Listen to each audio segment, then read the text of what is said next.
Peace, everybody, and welcome back to the Black Only News and Entertainment Network. There's a few things I'd like to get off of my chest this morning, and the first one is Trump's tariffs.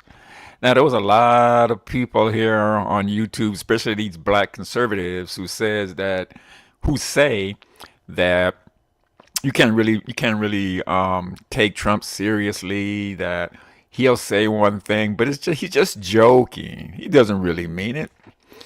They'll tell you about how Trump's tariffs, because that's what I'm talking about here. Trump's tariffs, the first time he was president, how it helped people. Well, that's a bold-faced lie. Because if you don't believe me, go ask the farmers, go ask the people in the auto industry how much it helped them. Ask the average day, ask the average person from Trump's first term in office if Trump's tariffs helped them. I'm quite sure you're going to find out that it didn't. But I'm going to play you guys this story here that I came across, and it was about a black cowboy, and he's talking about Trump's tariffs. And it's a CNN panel with that white conservative dude Scott on it, Scott Jennings. So here we go.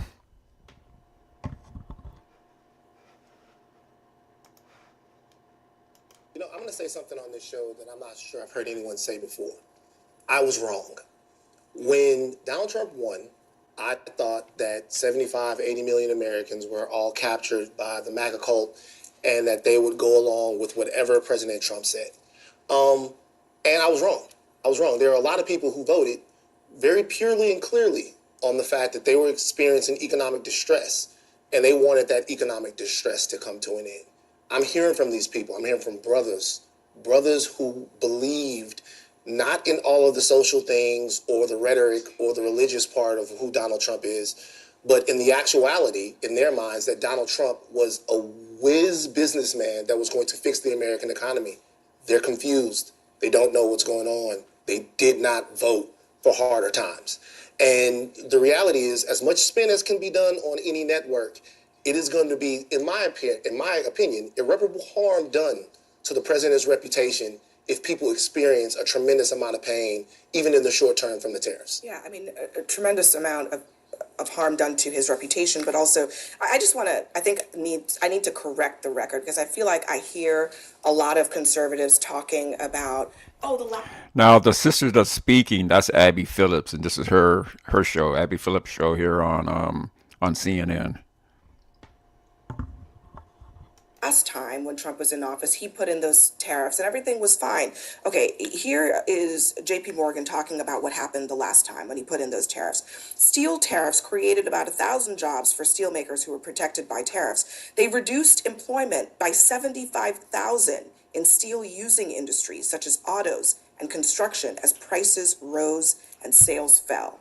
Similarly, how can Republicans sit down and tell you during Trump's first term as president, when he injected these tariffs, how much it helped people? So 1,000 people got jobs in the auto industry or the steel industry, but 75,000 people lost their jobs. This shit is crazy. in all industries affected by Trump's tariffs, duties boosted factory employment by 0.4%, but reduced payrolls by 2% because of overall costs rising and retaliatory By the way, tariffs. It costs jobs to raise prices. By the way, there's something else to pay attention to when you're looking at the job creation from the tariffs in the first Trump administration: the price per job. When you look at some of the jobs that were created, you're paying, in one case, like $815,000 per job for the jobs that were created because of the costs that are offset by the tariffs themselves. Yeah. So it's not a great way of job creation. It's very costly to the American public to do it that way. You know what's sad about this is 90,000 factories did shut down in America since 2000. And Trump said, there's a hole in the ship. And that's one of the reasons he won. And to Van's point, people thought he's a business guy. He's going to fix this. And he's going to disappoint those. Well, yeah, he's going to disappoint. I still don't understand how in 2025 people can Google Trump's businesses and they can learn for themselves that Trump has bankrupted 6 businesses, 2 casinos. You know how hard it is, how difficult it is to bankrupt casinos, but yet they'll tell you that Trump is a great businessman. It's crazy. Towns. He's going to disappoint those people who've been betrayed for the last 40 years because this isn't going to help improve their lives. And there's going to be more disillusionment in this country and more anger that their lives aren't changing. And that to me is the saddest part of all of this. Scott? Well, I think what is true today was true for Joe Biden and every other president that came before either of these two guys. If people feel like their economic trajectory is on the upswing, they will give you political leash. And if they feel like their own trajectory is on the downswing, they will punish you. You go back to Ronald Reagan, and he even though there were hard times in that first Reagan term, people felt like the country was getting back on the right track. They were willing to give him time because they believed in his program. They believed in the confidence that Reagan was projecting about America. That's what Trump has to do here. To the people that you think are going to be impacted in the short term, and they may well be, and Trump has acknowledged that, he has to make them believe that the long-term implications for this and their communities is worth it, even if they're experiencing a little short-term pain. So This Peckerwood, Scott Jennings, is trying to convince people that in the short term it's going to hurt you, but in the long term it's going to benefit you. Now, in the short term, you're losing your job. And you may not be able to get another one. You may lose your home because you can't pay your mortgage. You may lose your car because you can't pay your car payments. You're worried about putting food on the table. You're worried about if you have children in college, how you're going to pay for that now since you lost your job. And this clown is going to sit here on CNN, as he does nightly, almost nightly, and tell you that, yeah, you're going to have short pain for a long-term goal of everything working out for you great. It's wild that people who voted for Trump actually believed Trump was going to do something for you. He didn't do anything for you in his first term, and he's not going to do anything for you in his second term other than get you fired from your job and maybe lose your homes and whatnot. But anyway, let's continue. political implication, Abby, I think all goes on to the trajectory. Do you feel like things will go better in the future? And that is the salesman's challenge. Now, Abby Phillips is about to slap this dude down with that stupid talk that he just look at the look on his face. He know Abby Phillips is about to light his ass up because what he's saying right now doesn't make any goddamn sense. Go ahead and do your thing, Abby. It also has to be true because at the end of the day, if people start losing their jobs, which some of them will, this is going to end badly for Trump. Soon, rhetoric is not going to do anything about that. I just want to play what one car dealer said earlier this morning, just about what's ahead for his business, pretty much immediately. The cost is going to get passed to the consumer. There's no doubt about that. There's nothing we can do about that. I can't eat the cost. No matter what, all of us are going to sell less cars. And then we have to make hard decisions. So that's laying people off. That's cutting vendors out. That's reducing our inventories and not ordering as many cars. All these things, to me, are negative impacts to the economy. But I think he's got to get some deals in the short term, right? He's got to get some wins early, start equaling out these with our trading partners. If he gets those early wins and people start to see progress. Mr. Egghead, once again, he's another mega clown who is trying to spin this into a positive, talking about this is Jim Schultz, Sergeant Schultz. Talking about I know nothing, I see nothing, clown, who is trying to convince people that the short term is gonna be good for you because of the long term, which there is no guarantee there's going to be any long term prosperity because of Donald Trump's tariffs. Donald Trump is living in the 1700s or the 1800s, thinking that these tariffs are going to work in 2025. They're not. He's good. He will continue to have that leash. You know what's interesting? We're having a lot of conversations about President Trump and his political future and what it means for him to lose people. What we're not talking about, at least in a robust way, are the actual American people. The people who are being asked right now to sacrifice, to pay higher prices, to potentially lose their jobs for an economic future that they can't see and that there's absolutely zero clarity on. That you don't know why the tariffs are really there. You get 4 or 5 different answers as to why they're there. You don't know how they're going to benefit, but you're expected to lose your job, pay higher prices, not buy a car, do all of this stuff for what? I think that the choices facing the administration are tough, but one of them is just to change course. They can do that at any moment. And I think it's also possible, given how Trump has behaved in the past, that he would do that. See, but the thing about it, Abby, he's not going to change course. Trump can't change course at this point. If he changes course now and try to backtrack the tariffs issue here, that's gonna project weakness and that he was wrong in what he was doing. That's what that's going to do. So Trump is not going to backtrack. He is not going to. He is not going to. Stop this tariff war. I mean, because what I always said about this is that why would Trump do this? All Trump really had to do was just say, hey, look, sit down at the table, with these countries and work out another trade agreement. Because the first trade agreement that he had with Mexico and Canada, that was Trump who negotiated that deal. Now Trump's saying that deal is bad. I guess that moron forgot that he was the one that negotiated it. So if he felt that America was being mistreated, then the thing to do would have been to sit down and renegotiate. Why go through all of this BS that he's going through now? I mean, it doesn't make sense for him to do what he's doing now. All he had to do was just sit down with these countries and hey, we need to renegotiate this deal. That's all he had to do. But of course, Trump being Trump, he couldn't do that. Anyway, this next story that I'm about to get into here is about Byron Donalds. Now, see, I didn't know this about Byron Donalds, and I think a lot of people don't know this about Byron Donalds. Or if they do know this about Byron Donalds, they're not saying anything. These MAGA Republicans here on YouTube, the Officer Tatums, the Officer Tatums, and the rest of these clowns here on YouTube, these black conservatives. They want to talk about Jasmine Crockett,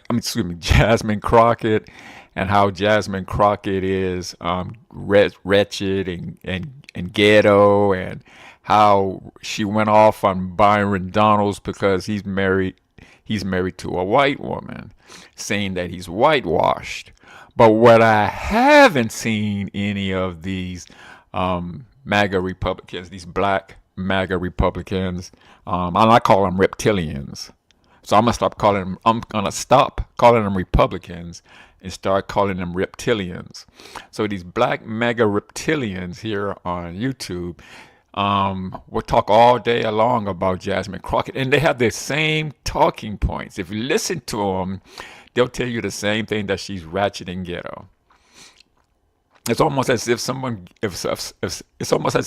gave them paperwork, and this is what you're supposed to say. It's word for word the same thing. But anyway, let's get into what Byron Donalds has done here in the past. Let's see what he's talking about here.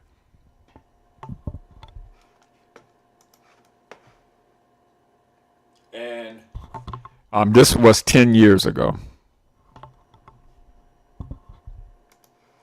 A rising Republican star on the defensive tonight as questions about his past surface. Byron Donalds has been embraced by the titans of the GOP, the Tea Party, Governor Rick Scott, and congressional candidate Kurt Clausen. But now, Fox 4 investigator Warren Wright is showing you how newly revealed arrests from his past are coming back to haunt him. Warren? Well, Patrick, these revelations are coming to light as the state Senate considers whether to appoint Donalds to the Edison State Board of Trustees.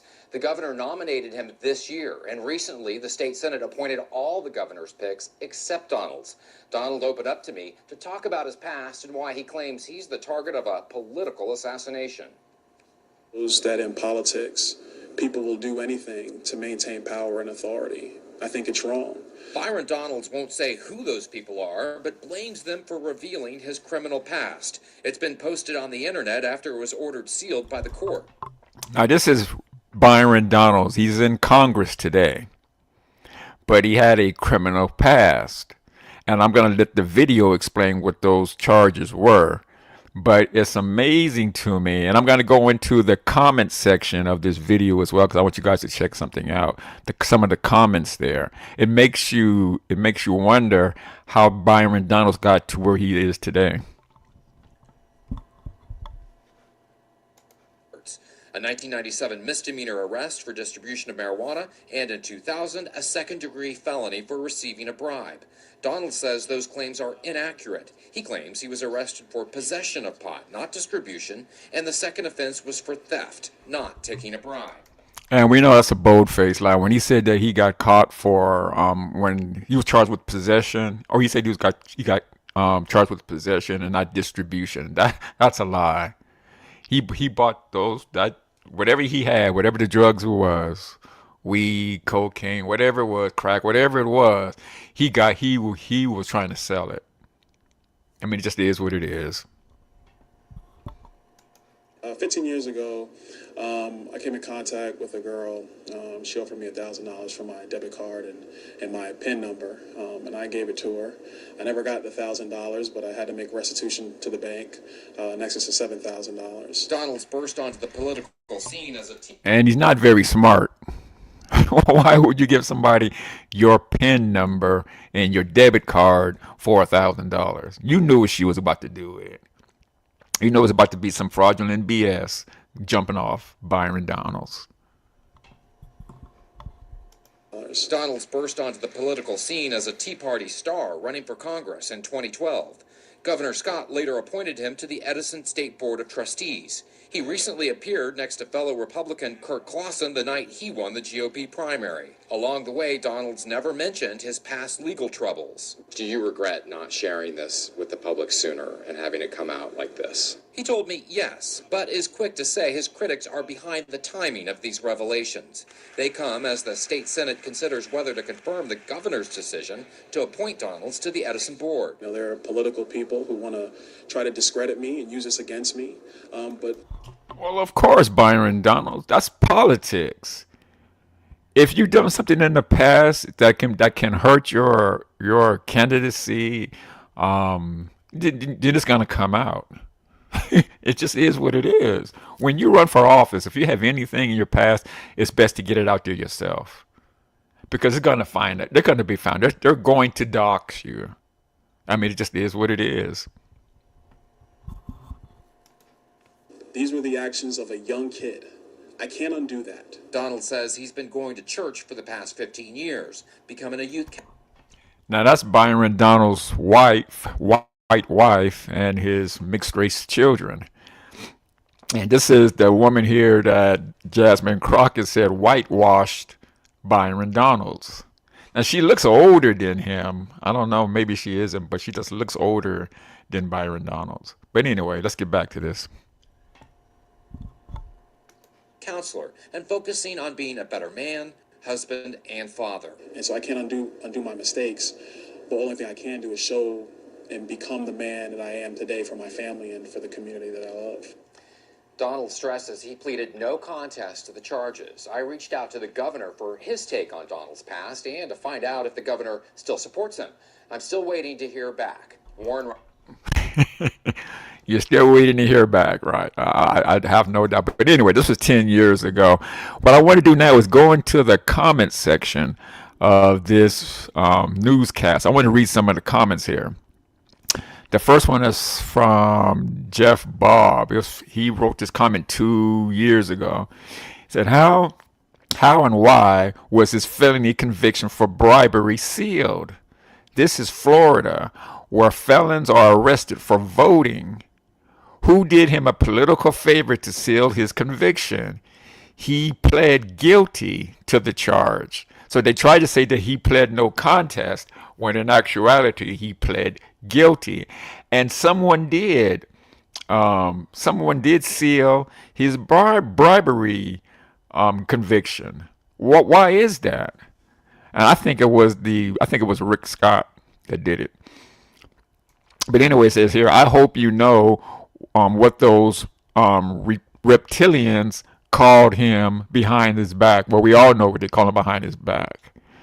The next comment here, it says, how does a felony conviction get sealed?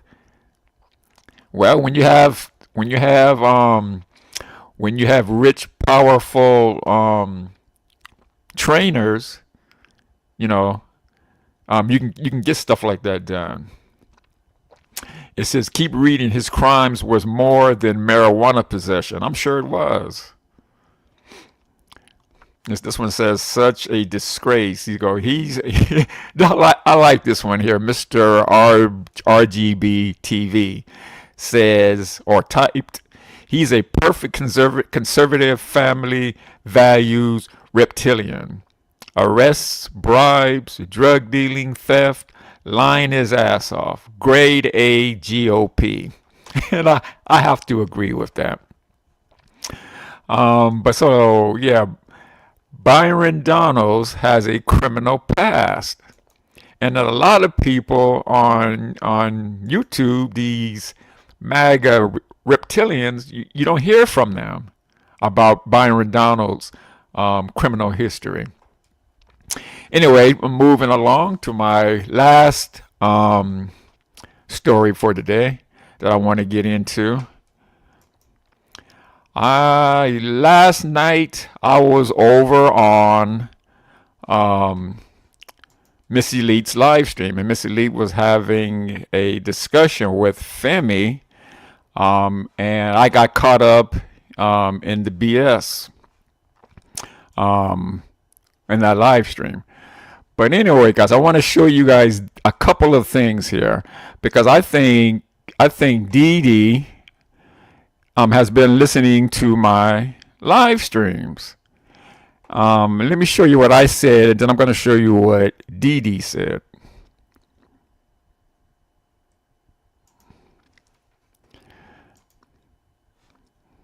Now, this is a video, or maybe it was a live stream that I did a couple of days ago.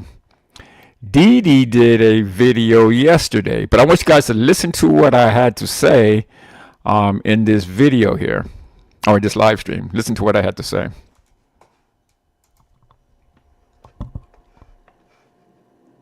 To what I had to say here.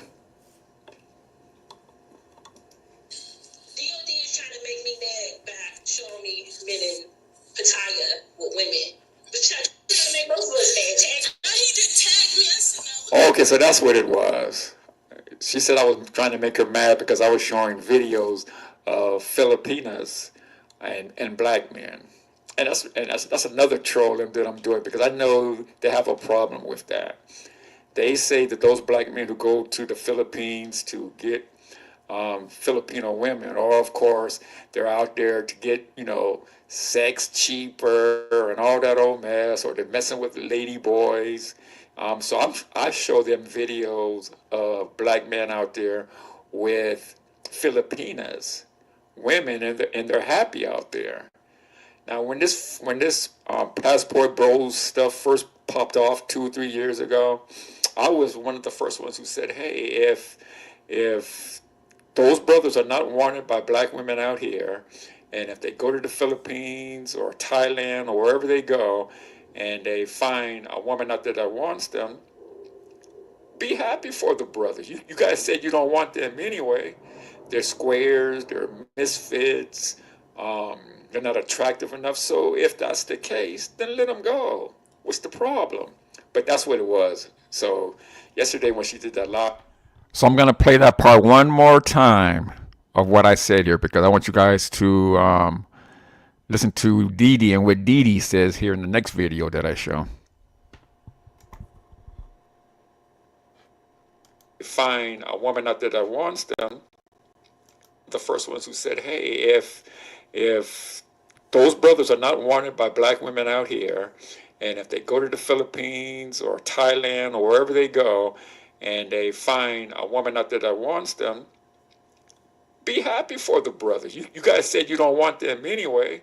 They're squares, they're misfits, they're not attractive enough. So if that's the case, then let them go. What's the problem?"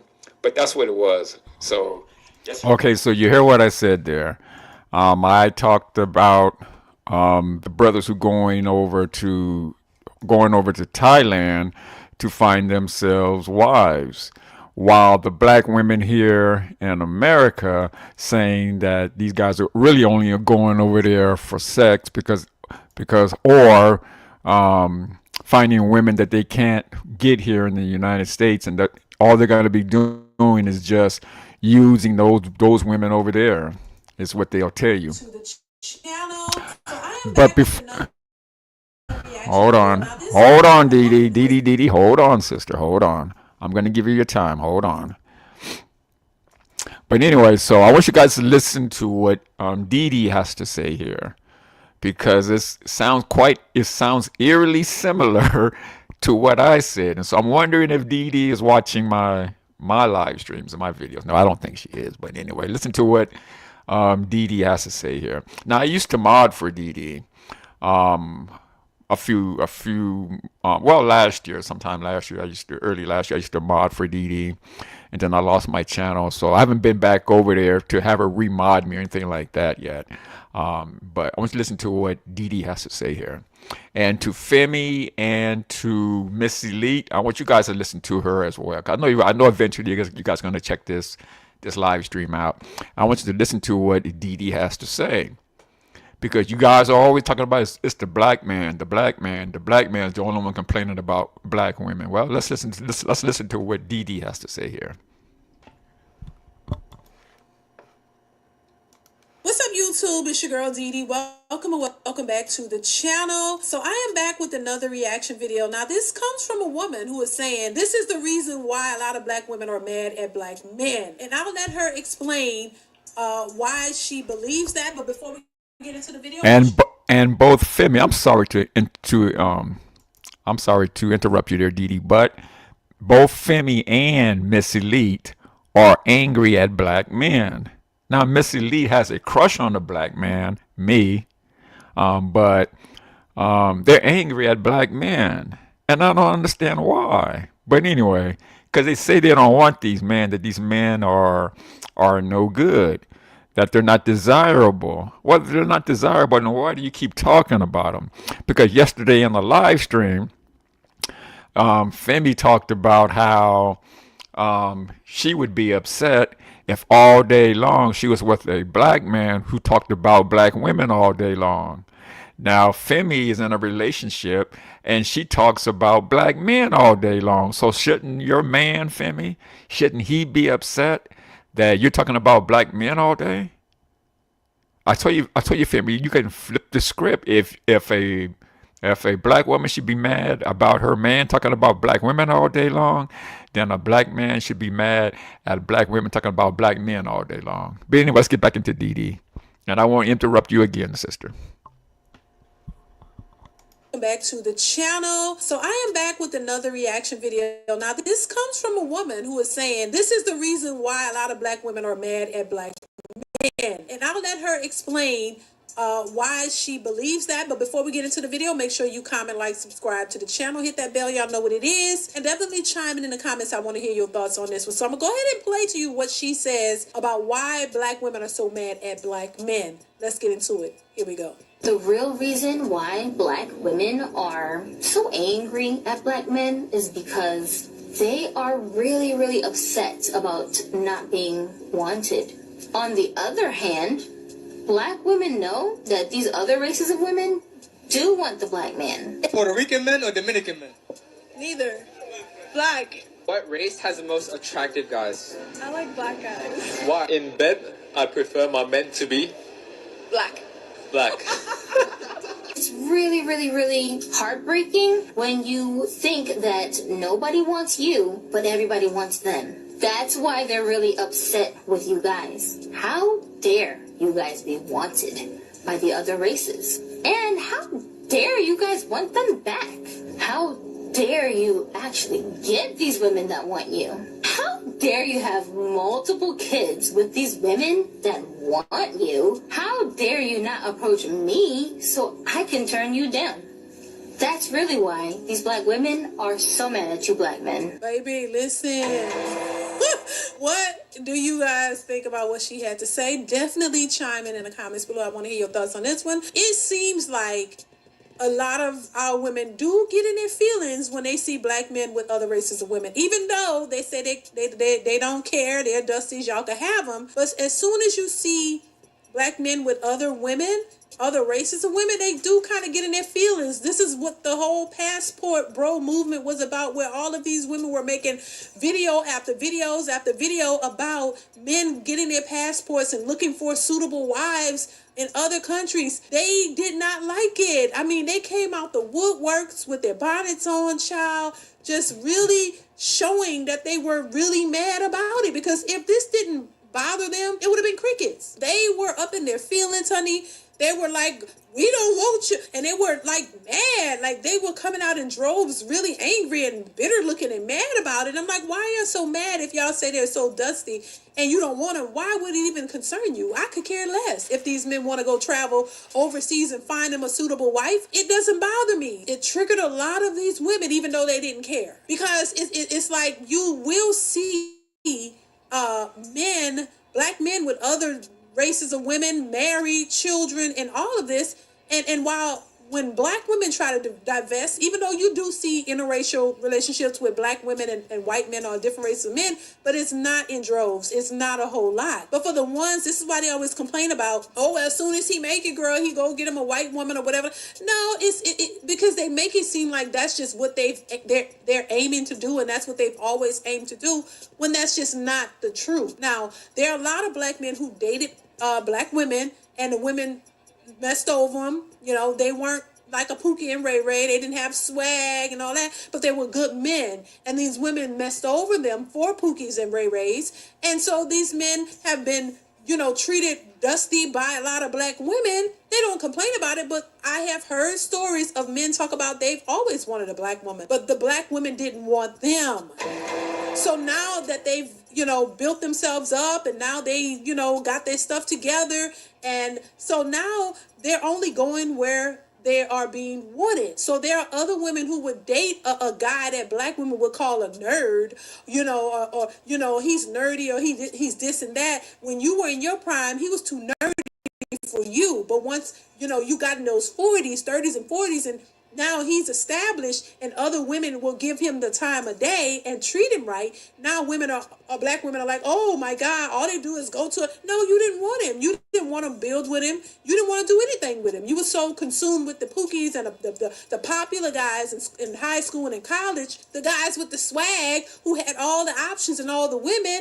That's who you wanted to go after. You wanted to be in this roster of women tagging behind this man because you are attracted to him and he's what you like physically, but he was no good for you. And the guy who would have been good for you and gave you what you needed and gave you the family and a life and all this that you want now, you looked over him. You didn't want him. So why should he turn around and then go run to you? Why should he go and run to the same black women who never cared about him, never wanted him, never looked his way? We got to stop just making it seem like, oh, black men just wake up one day and they work hard and get successful and they just go straight to other races of women and not their own. Men have clearly stated that they would prefer their black women, but their black women didn't prefer them. So we got to stop making it seem like all black men just get successful and run somewhere else, because that's just not the truth.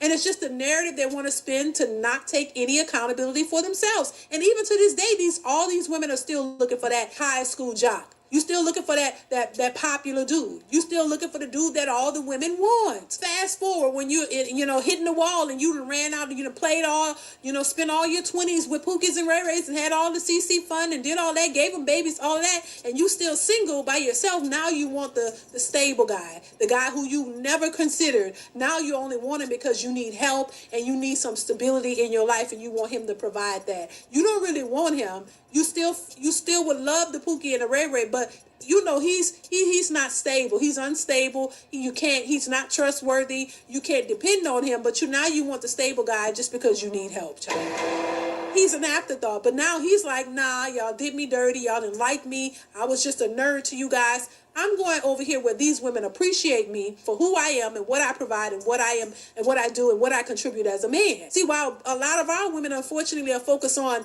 attraction levels and attractiveness without even knowing the person, you just looking at the physical outside. These other women are looking at what these men bring to the table, what they really offer, and they're taking them and they're getting them. And they're creating families with them, while our women are still stuck over here 40, 50, 60 years old with BBLs, single by themselves, struggling, and still claiming they will not settle.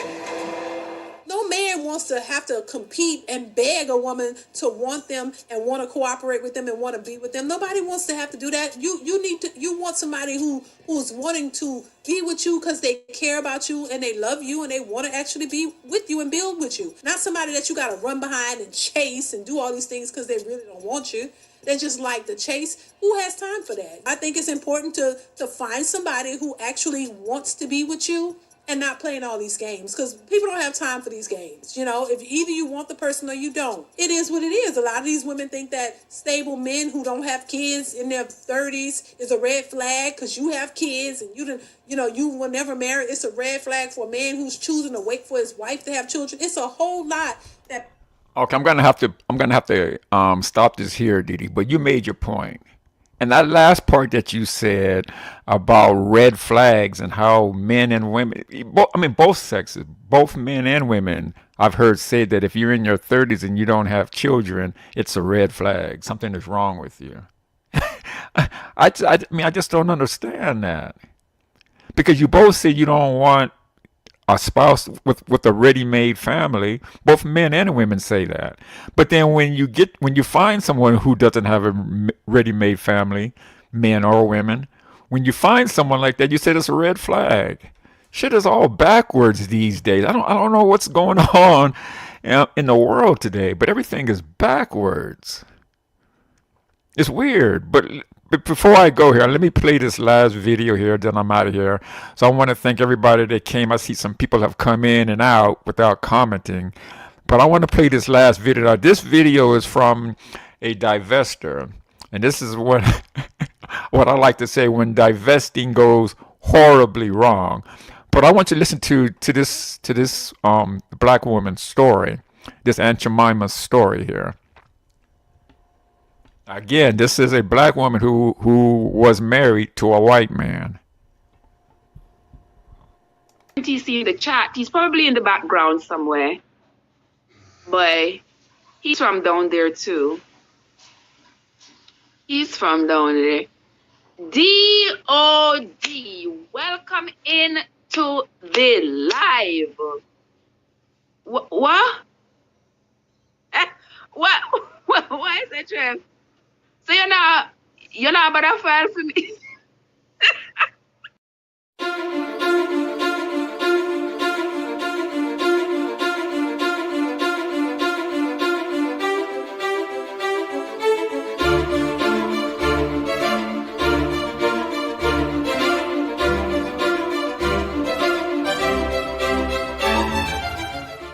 I'm looking to end my marriage. I've been married for 6 years together, for 20 with my husband, who recently left, and he's no longer in the country and has abandoned the relationship. So I would like to proceed with attempting to sell the home that we share together and move on, and I was hoping that you could help me with that.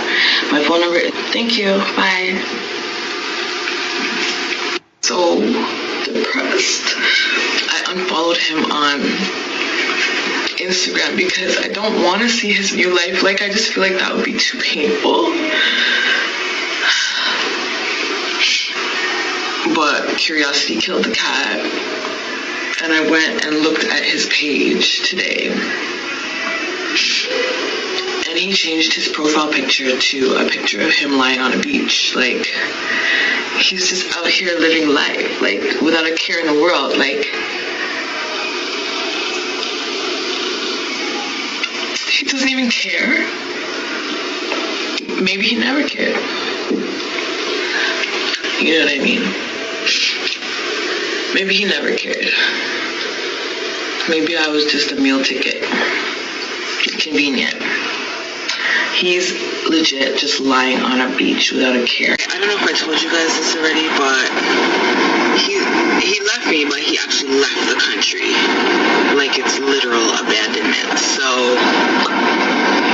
I'm just stuck here with, you know, the house, the mortgage, the car, the this, the that, which has both our names on it, but he said deuces. So I need to figure it out. So I'm gonna go speak to a lawyer today